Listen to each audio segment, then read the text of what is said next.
हम थोड़ा रिवीजन लेते हैं ताकि आप फिर उसके बाद टेस्ट दे पाओ। परंतु एक चीज है यार, देखो ये घबराया मत करो। अभी भी एक दो बच्चे भाग गए, मतलब परमिशन मांग रहे, मैं मना कर रहा हूँ, फिर भी बस जी ना जा रहा हूँ, मैं तो जा रहा हूँ, इस तरह से है ना। तो ये टेस्ट का इतना खौफ। अब आज कह रहे हैं पेपर जून में गया, तो ये खौफ देख देख के ही बच्चों का जून में हो रहा है वो कि भाई कभी तो तैयार हो। अब तो कितना ज्यादा टाइम अगर जून में गया तो देखो, सुनो कितना ज्यादा टाइम है। अभी मार्च है, मार्च स्टार्ट हुआ है, पूरा मार्च पड़ा है, अप्रैल मई जून, 3 महीने तो कम से कम, 3 महीने तो कम से कम मिल रहे हैं। अब तो यार बहुत अच्छे से तैयार हो जाने चाहिए आपके चैप्टर। 20 नंबर का टेस्ट है आज,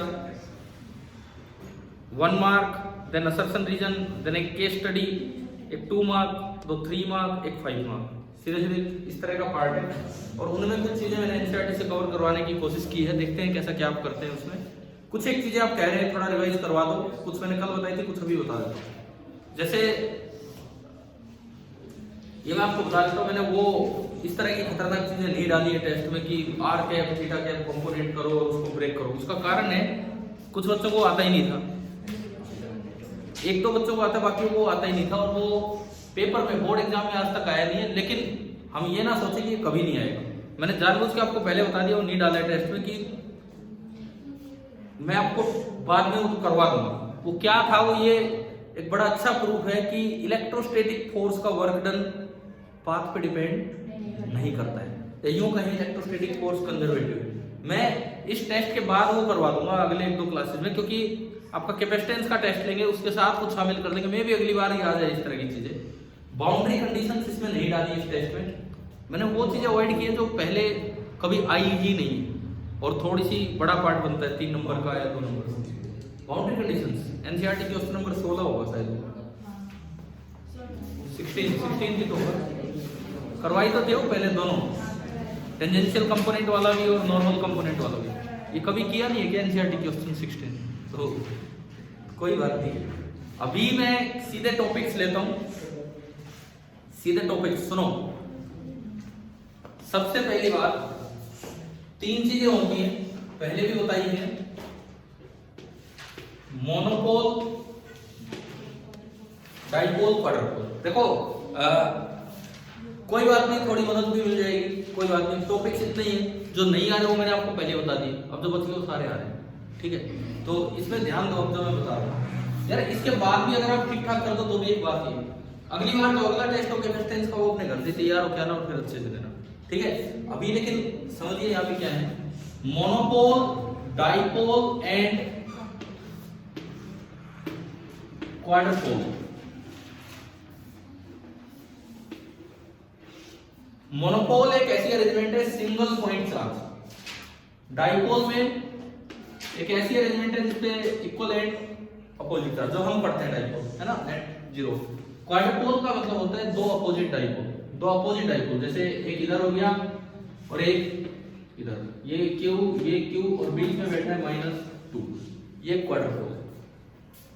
पहली चीज ये, कोई भी मोनोपोल होता है, दूर वाले पॉइंट्स पे आप चले जाओ, उसका पोटेंशियल इनवर्सली प्रोपोर्शनल होता है आर के।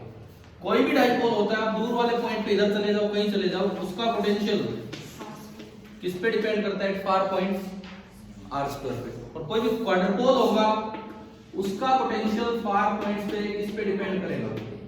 आर क्यूब पे, ठीक है। ये एनसीईआरटी में शायद क्वेश्चन नंबर 22 हो करवाया हुआ है ना। ये आपका स्टैंडर्ड प्रूफ है, ये तो डाइपोल का सीधा प्रूफ है। V बराबर शायद kp cos theta upon r square, कुछ ऐसा आता है ना इसी टाइप का। तो उसमें एक्सिस पे जाओ तो इक्वेटर पे वो सारे में आते हैं। और ये तो पॉइंट चार्ज वाला मैंने शायद कल भी रिवाइज करवा दिया हूं मैं भी इस तरह का। तो 3 तो अपने ये रिजल्ट हमें दिमाग में रखने चाहिए। अच्छा, एक फिजिक्स में क्या है, इलेक्ट्रोस्टैटिक्स में बड़ी अच्छी सी थ्योरम है, वो ये कहते हैं कि कहीं भी अगर V इस फॉर्म का दिखे दूर वाले पॉइंट पे, तो निश्चित तौर पे वहां क्या बैठा हुआ है? मोनोपोल, मतलब सिंगल चार्ज। कहीं भी अगर V इस तरह का दिखे तो और कुछ हो ही नहीं सकता है, एक ही चीज हो सकती है, क्या? डाइपोल। कभी भी अगर V इस तरह का दिखे फार पॉइंट्स पे, तो एक ही चीज हो सकती है, क्या हो सकती है? क्वाड्रपोल। क्लियर है ये चीज, ठीक है। कुछ यूनिकनेस थ्योरम्स होती है कि बड़े यूनिक चीजें हैं, तो हम वो चीजें अभी पढ़ते ही यूनिकनेस थ्योरम, लेकिन उनसे रिजल्ट जो है वो हम यहाँ देख रहे हैं। ठीक है, तीनों के प्रूफ आपको आते हैं। क्वेश्चन नंबर 22 है, एनसीईआरटी का करवाया हुआ है आपको। ये डाइपोल का स्टैंडर्ड प्रूफ है जो आपको करना आता है, जैसे करवाया था नहीं, R1 R2 मान के इस तरह से, ये भी हमने कर दिया। अच्छा, इसके बाद है आपका कि डाइपोल को अगर आप किसी एक्सटर्नल फील्ड में रखते हैं तो उसकी पोटेंशियल एनर्जी, चलो मैं पोटेंशियल एनर्जी के कुछ 2-4 मिनट में एक बार बता ही देता हूं। एक single point charge external field में रखा है तो उसकी पोटेंशियल एनर्जी होती है Q इंटू उस जगह का potential due to external charge, Q into V। अगर दो चार्ज आपस में इंटरेक्ट कर रहे हैं तो उसकी पोटेंशियल एनर्जी होती है K Q1 Q2 upon R, only R, और Q1 Q2 को विद साइन रखना होता है। ठीक है, इसका प्रूफ वैसा ही है, इन्फिनिटी से लेके आओ वर्क का प्रूफ, जैसे हमने पोटेंशियल प्रूफ किया था सिंगल चार्ज का, बस उसमें Q से डिवाइड कर दिया, उसमें डिवाइड मत करो, वो क्या आ जाएगी, पोटेंशियल एनर्जी आ जाएगी। ठीक है, 3 चार्ज का सिस्टम आ जाए, उसको कैसे प्रूव करें, क्या करना है, वो ऐसे प्रूव कैसे करें, वो तो ठीक है, पेयर बना के तो रिजल्ट आ गया। एक्सटर्नल फील्ड है नहीं, Q1 यहाँ रखा है, Q2 यहाँ, Q3 यहाँ, एक R1 एक R2 एक R3, क्या करो शुरू में कहा मान लो, इनफाइनाइट सेपरेशन पे, मतलब क्योंकि हम जीरो लेवल कहाँ मानते हैं, इनफाइनाइट सेपरेशन। अब धीरे धीरे एक एक को उठा के लाना है अपनी रेस्पेक्टिव पोजीशन पे, कितना टोटल वर्क करना पड़ा होगा, किस तरह लाने में, स्लोली लाने में। अभी स्लोली वर्ड अवॉइड किया करो, स्लोली बहुत ही कंफ्यूजिंग वर्ड है। या स्लोली का क्या मतलब है, कोई मतलब नहीं है, तो हम ही बस अपनी सुविधा के लिए यूज कर देते हैं। जैसे फॉर एग्जांपल, एक बार जहां बुक में टॉपिक 2.2 स्टार्ट हो रहा है, उसके जस्ट ऊपर जो लास्ट की 2-3 लाइनें वो पढ़िए, जहां टॉपिक 2.2 स्टार्ट हो रहा है उसके जस्ट ऊपर लाइन, उन्होंने पोटेंशियल एनर्जी को डिफाइन किया है। क्या उन्होंने स्लोली वर्ड यूज किया है या ब्रैकेट में ये लिखा है कि नेट फोर्स 0 हो जाए या इक्वल एंड अपोजिट इस तरह का लगा? हाँ, तो पता नहीं कौन सा पेज देख लो, 53। तो ये स्लोली वर्ड को अवॉइड करो, उसकी बजाय उसको थोड़ा प्रॉपरली लिखो। समझ में आ रहा है क्या? उन्होंने जैसे पोटेंशियल एनर्जी को डिफाइन किया तो उन्होंने लिखा है कि आप एक एक्सटर्नल फोर्स लगा के लाए, इन्फिनिटी से यहां तक लेके आए, लेकिन कितना फोर्स लगाया ब्रैकेट में लिखा है, क्या लिखा है, equal and opposite to electrostatic force. Infinity से ही क्यों लेके आए, इसमें लिखा नहीं है, इसमें कोमा करके लास्ट में लिख लो इफ, क्योंकि ये अगर कहीं डेफिनेशंस आती है तो हमें ढंग से करनी भी तो आनी चाहिए ना, कोमा करके उसमें लास्ट में लिख लो if infinity chosen as zero level for PE potential energy, if infinity chosen as zero level for PE potential energy का जीरो लेवल अगर आप infinity पे मानते हो तो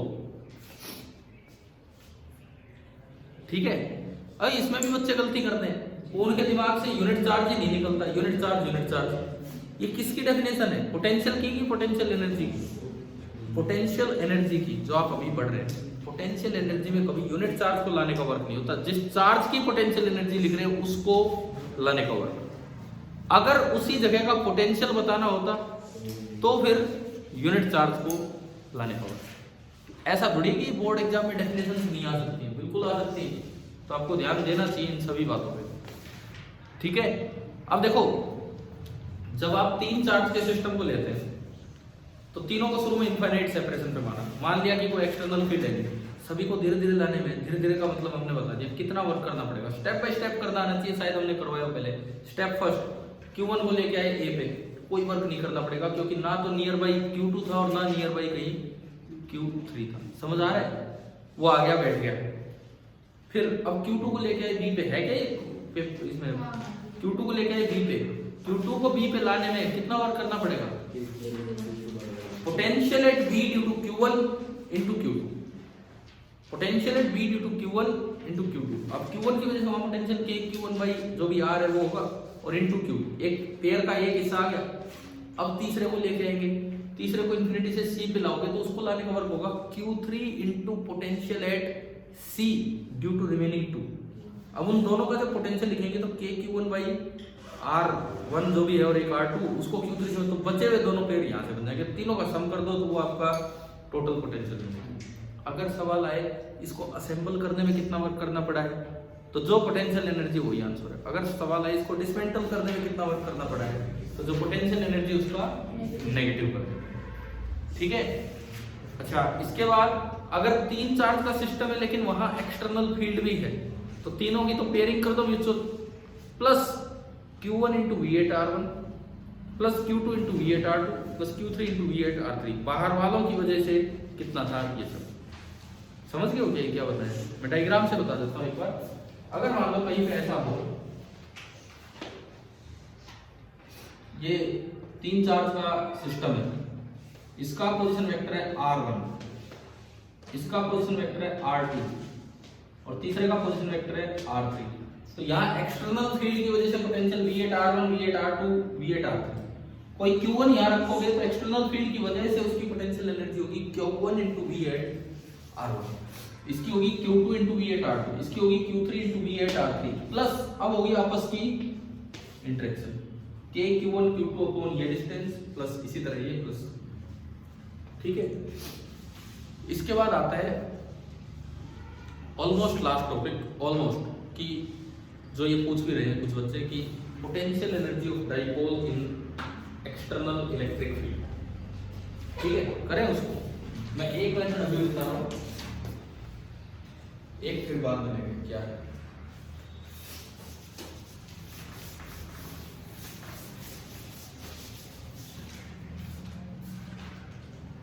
देखो ये बस लास्ट, फिर उसके बाद हम अपना पेपर स्टार्ट करते हैं, ठीक है ना? क्या? अच्छा, हाइड्रोजन आइटम वाला क्वेश्चन भी बता देता हूँ, करवाए था पहले। एच एटम वाला क्वेश्चन भी मैं बता देता हूँ, सुनिए। वो एच एटम वाला पहले बता देता हूँ। एच एटम वाला जो क्वेश्चन था उसमें क्या क्या एग्जाम्पल भी पूछना है, बता दूंगा। पहले आप एच एटम वाला क्वेश्चन देखिए। देखो यूं भी उम्मीद ना करो कि जो डिस्कस हो रहा है सब कुछ आएगा, ऐसी कोई बात थोड़ी। 20 ही तो नंबर का पेपर है, सब कुछ कहाँ से आ जाएगा? फिर उसमें केस स्टडी भी बनाना था, उसमें असर्शन रीजन भी, तो ऐसा तो है नहीं कि एक चीज आ रही होगी। तो आप चाहे डिस्कस करवा लो, लेकिन ये सोच के तो डिस्कस मत करो तो सब कुछ करवा लेते हैं आप, क्या पता कुछ मिल ही जाए। यूं नहीं, देखो अभी तक वो एच एटम, पहले मैं इनके सवाल कहता हूँ जो इन्होंने शुरू में पूछा है। पोटेंशियल एनर्जी डिराइव होगी सच में? कैसे? वर्क डन और पढ़ा है क्या कहीं? आपकी कॉपी है स्कूल की, आ गया समझ, ठीक है भाई। और किसी को पूछना है U equal to minus P dot T formula क्या आता है? बताओ, मैं इन्होंने पूछा था इसीलिए पूछ रहा हूँ। U equal to minus P dot T derive करना आता है? ठीक है, आगे बढ़ते हैं। हाइड्रोजन एटम वाला क्वेश्चन देख लीजिए। क्वेश्चन नंबर कौन सा है? 19। देखो एक एच एटम है, ग्राउंड स्टेट में जो एच एटम होता है उसका न्यूक्लियस और इलेक्ट्रॉन के बीच का सेपरेशन हुआ करता है 0.53 एंगस्ट्रॉम। अगर आप इनफाइनाइट सेपरेशन को जीरो लेवल माने पोटेंशियल एनर्जी का, तो एक फॉर्मूला वैलिड होता है पोटेंशियल एनर्जी का K Q1 Q2 upon R। अगर आप इनफाइनाइट सेपरेशन को क्या माने? Zero level. तो जब मैं इनफाइनाइट को जीरो मानूं और ये फॉर्मूला याद लगाऊं प्रोटॉन इलेक्ट्रॉन पे, तो ये वैल्यू निकल के आती है हमें एटम वाले चैप्टर में पढ़ने को मिलता है -27.2 इलेक्ट्रॉन वोल्ट। काइनेटिक एनर्जी इसकी हाफ होती है पॉजिटिव 13.6। टोटल एनर्जी जो होगी मैकेनिकल एनर्जी, इन दोनों का सम -13.6। अगर पूछा है जैसे इस सवाल में, इसको इंफिनिटी तक पहुंचाने के लिए कितना वर्क करना पड़ेगा, तो देखो अभी इसकी एनर्जी ये है और इनफाइनाइट को आपने जीरो लेवल चूज कर लिया, यानी कि आप इस एटम की एनर्जी कितना बनाना चाहते हैं? जीरो। -13.6 को जीरो बनाने के लिए आपको कितना वर्क करना पड़ेगा? +13.6। एक पार्ट में पूछ रखा वो, एक पार्ट में काइनेटिक एनर्जी या पोटेंशियल पूछी शायद, ब्रेक नहीं है ना। अब ये कहता है कि अगर मैं जीरो लेवल चेंज कर दूं और कहां उठा ले जाऊं उसे 1.06 एंगस्ट्रॉम सेपरेशन पे, इनफिनिटी पे जीरो ना लेके मैं उसे ले गया कहां? 1.06 एंगस्ट्रॉम सेपरेशन पे, यानी कि इसके डबल सेपरेशन पे। तो इनमें क्या क्या बदलाव होगा? पहली बात, जब इनफिनिटी पे जीरो लेवल था तो ये फॉर्मूला वैलिड है पोटेंशियल एनर्जी का। एक बार इस फॉर्मूले से यहां भी एनर्जी लिख लो। अगर 0.53 एंगस्ट्रॉम सेपरेशन है तो ये एनर्जी आती है और ये सेपरेशन उसका डबल है, तो नीचे 2r आएगा तो इसकी आधी हो जाएगी। अगर वो फॉर्मूला वैलिड होता तो तो ये वैल्यू आपकी आती, पोटेंशियल एनर्जी की कितनी आती, -13.6। आप अगर इसे जीरो लेवल बनाना चाह रहे हो तो आपको इसमें कितना ऐड करना पड़ रहा है, +13.6। पोटेंशियल एनर्जी का जीरो लेवल जब भी चेंज करते हैं, जो इसमें ऐड किया वो सब में ऐड होगा। इसमें भी कितना ऐड हो गया, ये बन गया, और इसमें जो -27.2 था इसमें भी यही ऐड करो, कितना हो जाएगा। अगर आपने जीरो लेवल यहां कर दिया, आपको देखो कुछ बच्चों को याद हो, मैंने एटम्स वाले चैप्टर में भी ये क्वेश्चन करवाया था इस तरह का, ठीक है। अगर आप जीरो लेवल यहां उठा लाए तो इंफिनिटी पे एनर्जी कितनी होगी, 13.6, और इस जगह पोटेंशियल एनर्जी -13.6। आपके जीरो लेवल चेंज करने से कभी इलेक्ट्रॉन की स्पीड चेंज नहीं होती है, काइनेटिक एनर्जी अभी कितनी रहेगी इसकी, इस समय 13.6, टोटल कितनी होगी, 0। अब बात आती है वर्क डन, इसको फ्री करने के लिए। तो फ्री करने के लिए यहाँ कितनी एनर्जी है इस नए सिस्टम में, 0, और इंफिनिटी में कितनी है, तो अब कितनी देनी पड़ेगी मुझे, माइनस क्यों यार, 0 से 13.6 बनानी है तो मुझे एनर्जी कितनी देनी पड़ेगी, +13.6। पिछली बार क्या था, -13.6 से 0 बनानी थी, तो तब भी कितनी एनर्जी देनी पड़ेगी, 13.6। तो क्या वर्क चेंज हुए, काइनेटिक एनर्जी चेंज हुई, केवल पोटेंशियल एनर्जी और टोटल एनर्जी चेंज हुई। आगे वाला सवाल समझ में, एक सॉल्व एग्जांपल आप पूछ रहे हो, वो भी बता दीजिए। हाँ बोलो। ये जो H2 मॉलिक्यूल है उसमें से एक इलेक्ट्रॉन निकालना है, H2 मॉलिक्यूल में से एक इलेक्ट्रॉन निकाला है। H2 जो अरेंजमेंट है उसमें 2 प्रोटॉन है और 2 इलेक्ट्रॉन, उनमें से एक इलेक्ट्रॉन निकाल दिया तो क्या बन गया, 2 प्रोटॉन और 1 इलेक्ट्रॉन, 3 बन गए। उसमें कुछ तो इन्फॉर्मेशन होगी कि कितनी दूर वो है, क्या है, तो बस उनके पेयरिंग करके क्या लिखना चाह रहे हो, पोटेंशियल एनर्जी। क्या पूछा है, पोटेंशियल एनर्जी। हाँ तो वो सिस्टम की वही है, 3 वाला बताया था अभी, पेयर बना दो 2 के। सोल्ड है, सोल्ड है, अनसोल्ड है, इसी एनसीईआरटी एक्सरसाइज का कौन सा सवाल नंबर बोलो, क्वेश्चन नंबर 19। तो इन्होंने दे तो दिया ना सेपरेशन, प्रोटॉन्स के बीच का सेपरेशन, ये मान लो इलेक्ट्रॉन दोनों प्रोटॉन से बने स्ट्रॉन्ग, तो वही तो करना है, पेयर बनाने हैं, केवल और केवल पेयरिंग करनी है, समझ जाओगे आप, विद साइन रखना है, कोई पॉजिटिव है तो पॉजिटिव, नेगेटिव तो नेगेटिव। जब भी पोटेंशियल एनर्जी की कहीं कैलकुलेशन करें सब्जेक्टिव पेपर में, अगर वो एमसीक्यू नहीं है तो आपको मेंशन करना चाहिए कि हमने जीरो लेवल कहाँ माना है, इनफाइनाइट सेपरेशन। बस एक मैं वो सॉल्व एग्जांपल और ले लूं जो आप पूछ रहे हैं, कौन सा है, 2.2।